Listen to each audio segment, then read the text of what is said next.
Good evening, ladies and gentlemen. I'd like to call the Douglas School Committee to order on March 21st.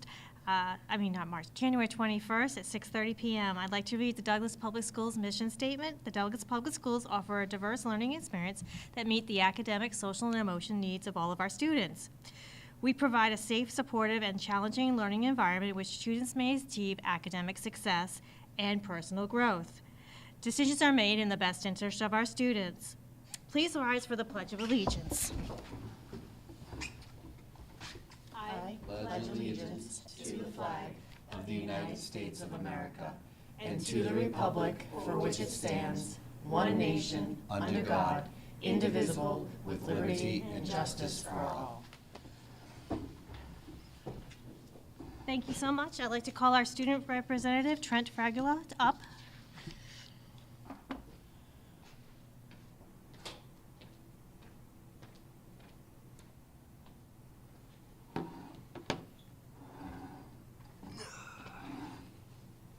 Hello, I have the update for Douglas High School. Okay, so some highlights from the past months. Winter sports are in full swing. Boys basketball is improving each day. Girls basketball remains undefeated. Winter track will be competing in the CMAX Championship. The band, color guard, and chorus put on a great show for the winter concert. The backlight color guard performance is always a spectacle to see. Our drama club performed their comedic show Friday Night Live, which had 4 separate skits, concluding with a funny dance number. Our 8th grade had a step-up day where they were able to see many of the offerings we have here. That day they got a preview of the concert and the play. They also got to see some of our classes, including robotics and engineering classes. We continued to have middle school students join the high school in shadow days. We are getting positive feedback in this area. We held enjoyable school spirit day before winter break with musical chairs. Miss Floria won the staff competition, and Lisa Lane repeated as a champion on the student side. We followed that with a scavenger hunt and concluded with the sliming of Mrs. Cook and Mr. Ranget. We held our college freshman return day for the juniors and seniors to ask questions about the first semester in college. Most of the questions asked were about the roommate situation, professors, and their free time. We are currently in the middle of mid-year exams with the second term closing on Friday. We've had several students earn the state seal of biliteracy. This is open to any student but requires qualifying test scores. The high school was recently named to the AP Honor Roll. Schools get named to the AP Honor Roll by increasing its enrollment and or increasing their scores. We accomplished ours by increasing our scores. Some upcoming events. Report cards have been issued on January 27th. Classes have begun to prepare for our annual Winter Carnival competition. The windows are in the process of being painted. Lip sync rehearsals have been ongoing.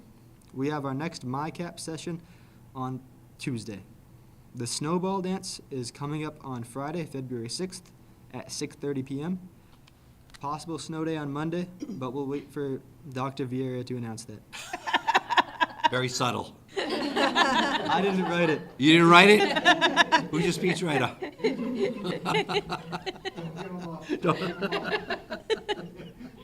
That was very subtle. I like that. Thank you so much for Thank you so coming in. much. Thank you. And we'll see what happens. Yes. Yeah, fingers crossed, we're hoping. That was awesome. Is anybody here for public comment? Seeing that there is none, moving on to old business. We don't have any? New business and the superintendent's report, please. All right. Really happy to have Allison O'Rourke come up, our food service department update. I'm not going to steal all of her thunder, but you can walk up. But I'll start with a little bit. They do such an amazing job. And I know I have breakfast at the CAF a lot. I have lunch at the CAF a lot. Allison will say, make sure you swing by and try are you going to feature the burrito bowl? Yes. Which was delicious. So We have some pictures of that in there. They do such an amazing job preparing the food, serving the kids, and I can't say enough about the work they do and the quality of the food, and it tastes great. So with that, my little pitch, I'll turn it over to Allison. Hi, everyone. Good to see you guys again. Can I use this?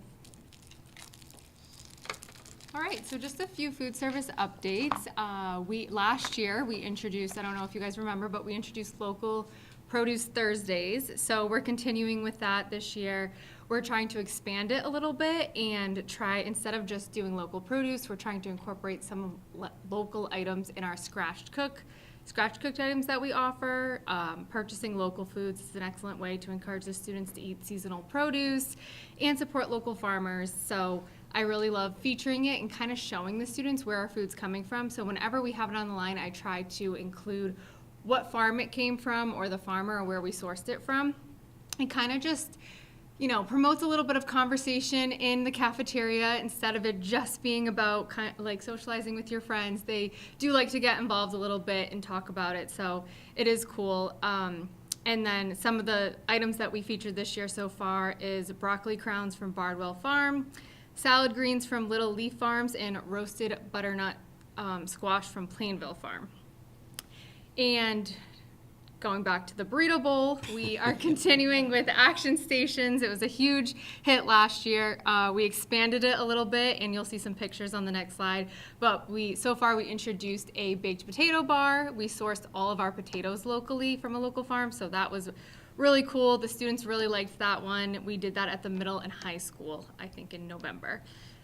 Something new this year that we did is we had the opportunity to go to all 3 of the open houses at the beginning of the year, and we were able to connect with families and students, kind of showcase some of the food that we offer. And it was really interesting because I think families thought we were just there to feed them, and I was like, no, this is actually stuff that we have on the menu. And they're like, wow, this is good. And they had their child with them. They're like, why don't you order school lunch if this is what they're offering? So it was good to kind of show families what we have. It's not just chicken patties and burgers. We definitely have a pretty well-rounded menu.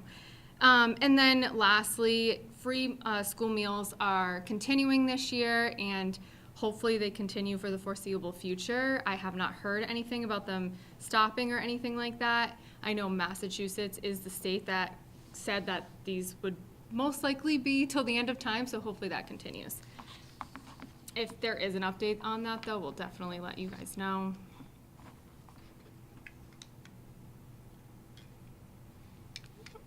Okay, so here are some pictures if you guys want to turn around really quick.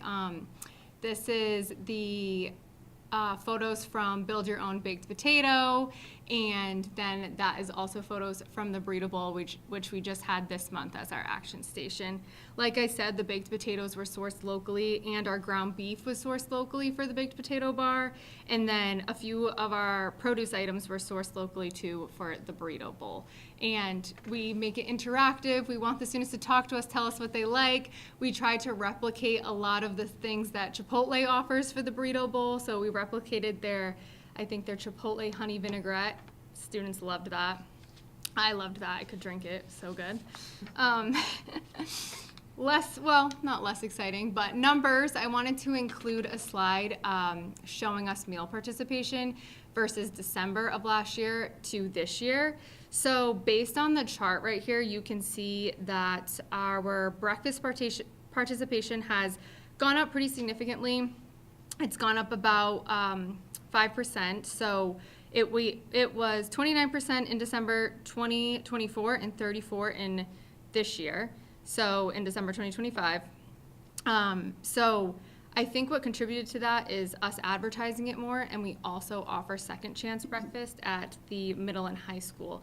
So if students don't get breakfast right when they come off the bus, they have a chance to come down and grab it quickly in between classes until 10 a.m. So that's really helped. Our breakfast numbers at the middle school are astronomical. They're like right neck and neck with lunch numbers, which is great. Lunch participation is basically kind of the same. It's pretty steady. It's declined slightly from last December to this December. It went down 2%. Overall, lunches served was more, but we had 2 less operating days. So lunches per day have been a little bit less, but that also could depend on, average daily attendance as well. December, a lot of students tend to be sick and are absent, so that could be something that was contributing to the slight decrease. Overall, these trends reflect improved access and participation in school breakfast and continued progress towards the district's goal of expanding access to nutritious meals for our students. And something also fun and exciting is we were recognized for the Healthy Meals Incentives Award for Innovation in Nutrition Education. So last year I had applied for this award in June, and they let us know in July that we did receive it, which was super exciting. We some of the things that I showcased or told them about when I was applying for this award was that we started those action stations and doing local produce items, and then also we started doing discovery days at the primary school and the elementary school, introducing different things. I think last year we did purple radish chips, which were interesting. A lot of the students at the elementary level were willing to try it. I had some mixed reviews, but we're gonna do some more discovery days coming up. The next one I think is gonna be planned for primary school sometime in February. So I gotta see what's in season and what I can get, but I'm excited to see the students' feedback and kind of introduce different fruits and vegetables that they might not have at home. But really quickly about this award is it is given by Healthy Meals Incentives. The HMI Recognition Awards recognize and share best practices from school food authorities who made operational changes to improve the nutritional quality of their school meals, as well as SFAs who engage students and families in nutrition education and in the planning and preparation of nutritious school meals. So last year, we implemented several nutrition education activities. Like I said, introduce local produce to the menu to increase student awareness of nutrition food choices and enhance the overall quality of school meals. Funny enough, the reward for this was an all-expense trip to Vegas, believe it or not, for 3 staff members for their Healthy Meals Summit conference for 3 days. And then like right before, probably a few weeks after we got the award, they were like, oh, we're changing it to an online conference. So I tell the staff, they're all excited. I'm like, we're going to Vegas. And never mind, not happening. So we'll see, maybe next year. Next year. And then lastly, I just want to talk about some continued goals that we have for this year and for next year.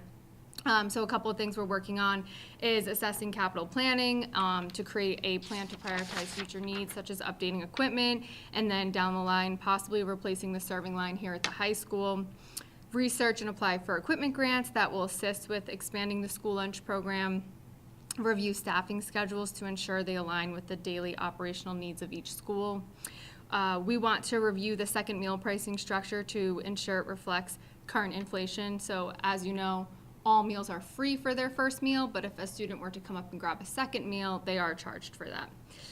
We will continue to increase meal participation by introducing new menu items and getting feedback from our students on what they would like to see on the menu. So I'm hoping to come up with a survey, especially for our high school and middle school students, kind of see what they like and what they didn't like and what they want to see more of for next year.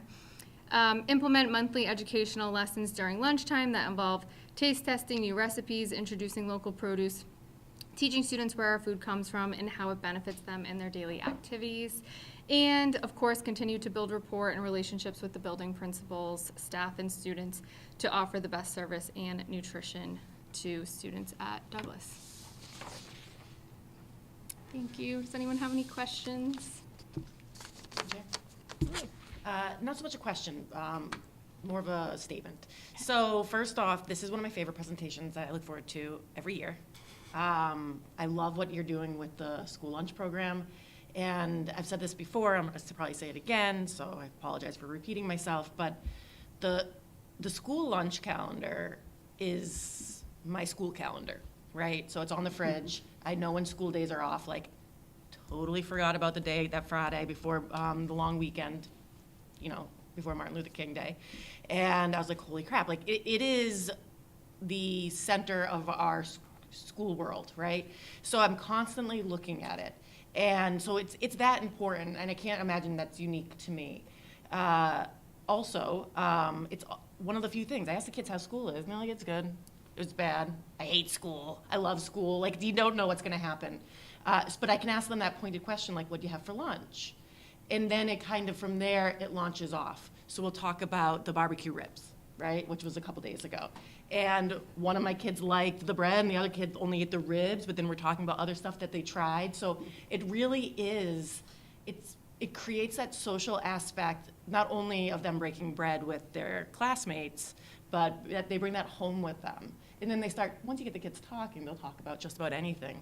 So to me, this is one of the most important things that we do for our students. I mean, certainly they learn, but the ability to come together and to eat nutritionally and to find where their food comes from is essential to who we are as humans.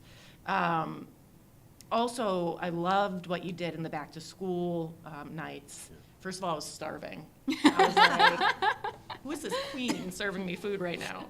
And I was like, sweet, but I have kids in different schools, so I got it extra. I was like, I got some at the elementary school, some at the primary school, and I didn't see nearly as many parents eating as I had hoped that there would be. But I saw one, of course, she and I went to the same high school together. Apparently, we knew what was up, like, grab the food when you can. And she's like, this is good. And I'm like, I grabbed the recipe, you know?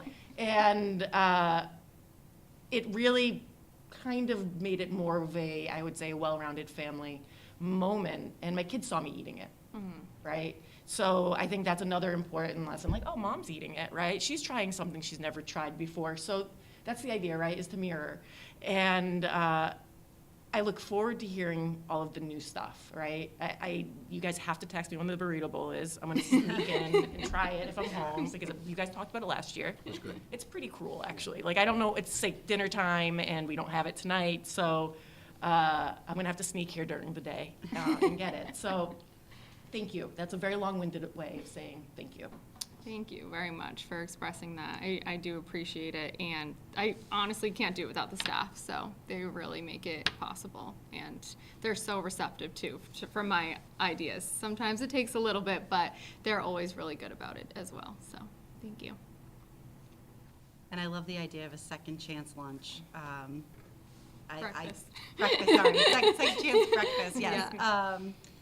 I think so many times, like, you know, kids, when they first get off the bus for whatever reason, like, they may not be hungry in that moment, and just giving them that opportunity, that's huge. Definitely, yeah. And we want our kids, like, if your brain's, you know, out of fuel, like, they're not going to learn anything. So. Yeah, absolutely, and it's honestly the numbers have just keep going up. In middle school this year, I think the fifth graders that came from elementary that are in sixth grade now, they're like, whoa, this is amazing. So, and they have a lot more options. So it's been really good with the participation over there.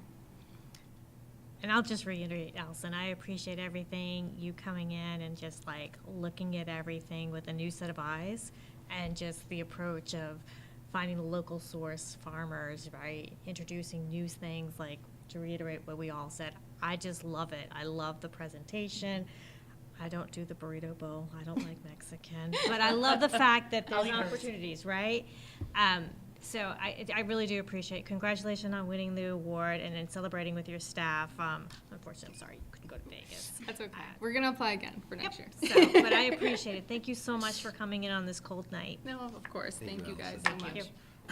Thank you, Allison. All right. Now that we're hungry, Yeah. Yeah. one thing that's not on my report that we're going to start with is our professional development day from Friday. I was walking around the building and going into the different sessions, and it truly is amazing the work that the principals did and teachers did on that day. We had two district-wide PDs sessions. The first one was, we did a reunification drill at St. Dennis's Church. What that was used for is, in the event that we ever have to evacuate a building and have parents pick up their children, we would use St. Dennis's Church. Think of something like a water break, a gas break, a septic backup, and we have to evacuate the kids. First off, thank you to St. Dennis's Parish and staff over there for allowing us the opportunity to use their church. But what our two resource officers did with Desi Vega in organizing it was amazing. So we took the elementary and primary school over for an hour, and then we did the middle school and the high school for the next hour. And staff got to see that parents would go to the upstairs children would be in the downstairs. There's a reunification meeting room, there's a calming room, there's a nurse's station. So just to be able to have staff visualize what that's like, what was awesome, and the amount of work that, again, Desi, Adam, and Brett did to put that together was fantastic. Then at the end of the day, we had Magic School AI present a session for 1 hour to staff. Magic School AI is a digital platform that has about 80 different solutions for staff of how to make their lives easier using artificial intelligence in schools. It's free, and what they did is they highlighted their top 10 most useful platforms for staff. So that was great. And then we had a lot of breakout sessions. The primary school did trauma-informed teaching, and they did a lot of work with empowering writers. Elementary school did growth mindset and math inclusion. Middle school did de-escalation training, MTSS, and growth mindset. And the high school did portrait of graduate and growth mindset work. So it was truly a great day. And again, thank you to, well, I was pointing to Robert, he's not here, to the principals and to everyone involved. But it was just such a great day for everyone. And I'm just proud of the work that we did. I wanted to share that with the committee. So that's part one of my report. Any questions? No. Next is just a quick review of my mid-cycle update. Beginning of the year, I presented my goals, and usually in January, I present a mid-cycle review. We talk about dates for April, May of what it's going to look like, and then I do my end-of-the-year assessment then. So just to give everyone a quick update, and again, it's about 15 pages. I'll post it online. I won't go through it page by page. But just to give some highlights, standard one is instructional leadership, and that speaks to setting high expectations for the content and quality of instruction and empowering administrators to do the same. We have all of our work uploaded onto Atlas Rubicon. That's where we have all of our curriculum for parents to be able to go online and look at, and that continues to get revised. Principals and assistant principals and deans are doing fidelity checks inside classrooms just to make sure that we're following the curriculum and we're doing what we should be doing. A lot of data-informed instruction using STAR data, MCAS data, MCAS data, IXLs, and Panorama. And then finally, embedding that social emotional curriculum into instruction. So we're doing a lot of work with that. Standard 2 is under management and operations, and that's just making sure that we have a safe and healthy schools. Again, we continue to reinforce that in everything that we do with either behavioral systems or expectations. We did some of that with our PD day and having teachers see what we're doing for reunification. We've been doing a lot of work around trauma-informed practices and de-escalation strategies. We use our Panorama SEL data to adjust what we're doing inside the classrooms. If you walk around these schools, the work that Jeff, Diane, and the custodial staff do to keep it clean, keep it appealing, keep it up to date is awesome. And then again, love the new website and ThrillShare and the ability to push information out to families. Next is family engagement and just finding more ways to authentically engage with the community. So again, we continue to do postcards, our happy mail, our recognition incentives, our coffee with the superintendent, doing different things at night with family nights, art shows, family events, career days, and again, different digital workshops. The tech department did something during one of our open houses to help parents with Google Suite and also the website. And then finally, the work we're doing with the American Heart Association and the Mass Partnership for Youth. And then finally, under Standard 4, professional culture is about the district-wide commitment to high standards of teaching and learning and that high expectations for achievement for all. We saw what we're doing with the AP. We spoke about that. We're continuing to talk about things at CPTs, at staff meetings, at administrative team meetings. We're making sure that what we're doing is purposeful, collaborative, and focused. And again, all the work that we're doing on the data dives. The 4, I think it's 5 goals this year. All the goals are also aligned to that. You have everything there in front of you. I'll post it on the website for the community and anyone who's interested to look at it. But I just wanted to give you a quick, brief update on it and then talk about whether we do it now or we do it at our February 4th meeting when everyone's here, dates for when you would like me to do my presentation and when you'd like the to do your formal presentation and review. I don't know who's up for election. Not me, Not it. not you. I think Meg might be up for reelection. I have to look who's up for election. I,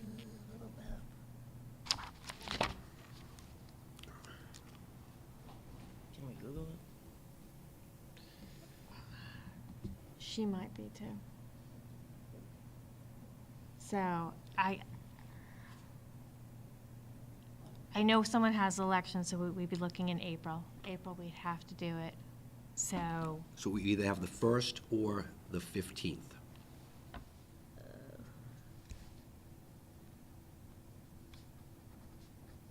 yeah, I think we're gonna have to have it for the 15th because the elections, I think, are that week of May 4th, or they might be the following week. I tried looking on the website in town. I'll call tomorrow and ask the town clerk, Okay. and then I'll. Let's tentatively schedule it for the 15th, and we can revisit it at our next meeting. Yep, Perfect. yep. So, Which, again, just to put something on your radar, next is summer retreat dates. We typically do that last week of July, sometimes first week of August, 9 to 12, 9 to 1. So if you, again, we can wait till the next meeting to set it, but I know summer schedules fill up pretty quick, so. I will send notes out to our two folks that aren't here so that they are aware that that would be an action item to follow up for next meeting, that we'll be looking at when to do superintendent's evaluation, when I due dates back to me for that to happen, and then summer retreat dates. So I will take that. Perfect. All right, next, policy, I can't read it. Policy manual. I spoke with our attorney, and he said it's up to the committee how to decide to do that. We can either work that through the policy subcommittee and then come and present, or I can present to you as a whole. Just going back, for those who may not have watched last week, we have about 250 different policies. Some of the original policies that have been in place from when we adopted the manual 10, 15 years ago. Since then, MASC has come up with new and updated policies, sometimes in 19, 20, 21, 22. What I'm proposing for this go-around is to take it letter by letter, so we're not doing 700 policies all at once. We would have to do 3 readings of each policy, and for this go-around, adopt the current language that MASC has proposed from the older language that we have. Then after we do that go-around for the next 2 or 3 months, we can go back and individually look at some policies if we would like. So I'm open to whether we want to run that through policy and meet and then present here, or you just like me to come and present here. Through the chair. Absolutely.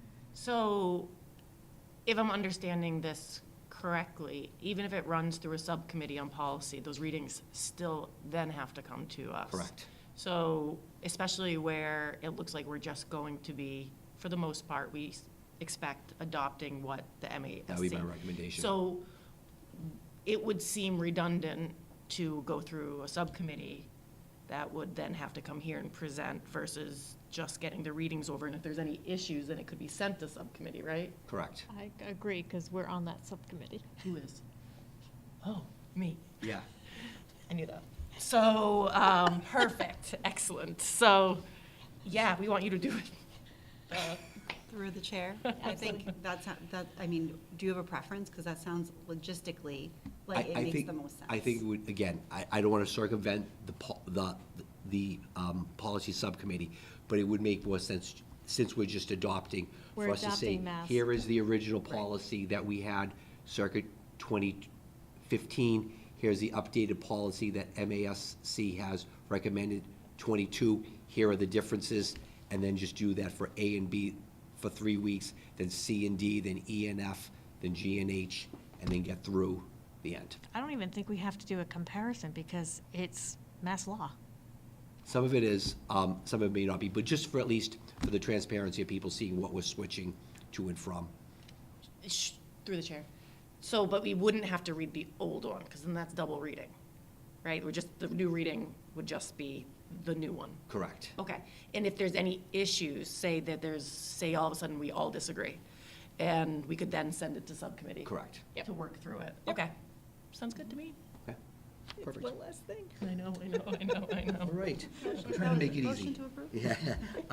And then the last thing, one of the things that we worked out with the, through our last negotiations with the teachers' union was one coming up with job descriptions, which Diane is almost done completing, and the next one is adopting the new 2024 teacher evaluation rubric. And we said that we'd come to the committee by June of this year with what we were doing. I've been able to meet with staff, and everyone's on board with the new rubrics. However, they feel more comfortable if we piloted it for next year and then adopted it the year after. So it was myself, Cindy Sosha, and 3 teachers, 2 from the high school and 1 from the elementary school. We looked at it. They don't have any issues with it, but they said it'd be better to push that out to the entire membership and pilot it for a year to see if there are any issues, and then adopt it in full for the 27-28 school year. So I ran it by the union president. He said he was fine with it. I knew part of closing that loop for the contract was presenting to you, so we finished the work. We're gonna pilot it. One thing that teachers asked is that we spent some time in February working with them to show the differences between the old rubric and the new rubric, so they know what they were going into, which makes perfect sense. One of the nice things about this rubric is finally, and you'll I don't know if you've seen it, but you'll appreciate it, is that finally there's a different rubric for school psychologists, for nurses, for adjustment counselors, for speech pathologists, I'm missing one, for librarians. In the past, you were always evaluating the nurses off of the teacher rubric, which was really hard to retrofit pedagogy inside of a classroom of how you did your lesson planning to what nurses were doing with a day-to-day triage. So there's finally a separate rubric for them. So we're looking forward to piloting that with staff and then fully adopting it for next school year. Any questions? Awesome. And that's all I have for tonight. Thank you so much. You're welcome. Moving on to the school committee and subcommittee report, the accounts payable report. Okay, accounts payable, warrant date 1/8/26 and 1/9/26. Warrant numbers 27 meals 26, 27 SCHL 26, 27 SCH 26, and HS 26-04. Total warrant amount was $118,504.30, which was signed by me with no irregularities. Awesome, thank you so much. Moving on to the consent agenda. Real quickly, I was so excited to talk about the rubric, I forgot to talk about the FY27 budget. Okay. So we will, thank you, Diana, for pointing that out. We're gonna do our first presentation on the 4th of February. We're gonna do another presentation on March 4th, and then we have our public hearing on April 1st. We're finalizing everything in my office, and this is in line with what we've done in the past, usually 1 in February, 1 in March, 1 in April. Sometimes we've had to do 2 in March. So I just want to let the committee know that next week, we'll be doing a full budget presentation as to where we stand, what we're looking like, what FY27 looks like. So that'll happen on February 4th. We only have 1 meeting in February as a result of February break. I looked at maybe potentially doing one the week after we came back, but March 4th is right there. And then if we need to do a second one in March, we will, and then we'll do the public hearing April 1st. Okay. Right? Moving on to the consent agenda and the January 7 meeting minutes. I have one change, Okay. and I saw it earlier. Oh, I would propose changing, I didn't sign the warrants. It was Becky who signed it. So that's on So noted. page 2. So noted. Other than that, I would make a motion. Looking for a motion. Make a motion to accept the January 7th, 2026 school committee meeting minutes As amended. as amended. As amended. Thank you. Motion made by Julie, seconded by? Becky? Seconded by Becky. All those in favor? Aye. Anyone opposed? Anyone abstaining? Thanks so much. And then moving on to the business and operations report. Thank you. There are no transfers and reclassifications to talk about this evening, but what I did want to talk about is our Q2 actuals and where they stood. what you're looking at right here is a snapshot of where we stand for quarter two. You'll see a summary, and then you'll also see behind it all the detailed line items. In comparison, we are keeping pace with prior year spending. Large expenses like payroll are encumbered for the year, and some of our open items, why you see that we're at 96.6% of our budget. It's upside down for us, sorry. Is it upset? Okay. We have to spend it. It won't, it's not an option to go So down. it doesn't let us. It's cool, I can see it. We have to tilt the Thank world. you for tilting. So it looks like we are at about 96% of our budget right now, keeping pace with prior years, and large items like payroll are encumbered already. Some of our open items that we do know that we have some spending coming for the next few months include things like graduation costs and some of our supplies. We don't overstock anything here. Stuff. What you're seeing down below and why you're seeing this small listing of pending reclasses, sometimes when we initially get purchase orders and we're starting to do our spending, we posted it against the general budget, operating fund. They really belong against revolving accounts. That's where they were budgeted. So we'll have those reclasses coming over in the next couple weeks. Which actually would move our percentage down, though the budget would go down. It's already included in the pending reclass, so it would, it's Okay. already included Oh, yeah, there there. is, I'm sorry. Like I said. I did the same. You're reading upside down. I did the same thing. I did the same thing too when I saw it. I missed the asterisk. Yeah. I'm reading upside down, sorry. Just, I didn't want to cause alarm, because otherwise you'd see that our year-to-date expended was over what our budget was, Yeah, and that no, is we're- not, we're good. that is not the case. So I wanted to be sure that everybody recognized that we do have some Okay. reclasses coming, to put it in appropriate. Again, the next section you'll see will be all the line item details if you have any questions on the spending. And then the last piece, I wonder if this is upside down too, there's a one-page summary, and Oh, it's it's showing. not, no, this one isn't. This is the good one. This is Okay, good. good. So, these are our revolving accounts. And again, I think we're starting to really talk about where the balances are. We have two sections here. The reason is, one, I'm trying to show a snapshot as of Q2, so what would it be through December 31st, for each of the years. We're comparing. Then when we jump down, why am I showing ending balances as of 6:30? Just want to kind of emphasize that last year, Courtney did bring up that increasing fees would be a necessary way to kind of cover some of our costs and revolving funds. I showed the ending balances for the last 3 years and what I project our FY26 balances to be at. They are decreasing.